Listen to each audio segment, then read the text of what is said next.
Никога не съм разбирала защо казват, че интелигентните хора всъщност са най-мързеливите, докато не стъпих в университета. В моят курс има едно момиче, което реално винаги сяда на последния чин, слага си слушалките и буквално абсолютно нищо не слуша.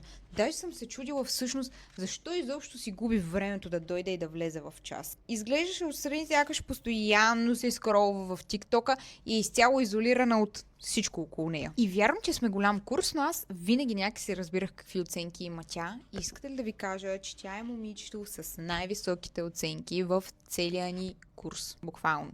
Осмелих се да отида и да я попитам как това се случва, защото реално видно нищо не правеше.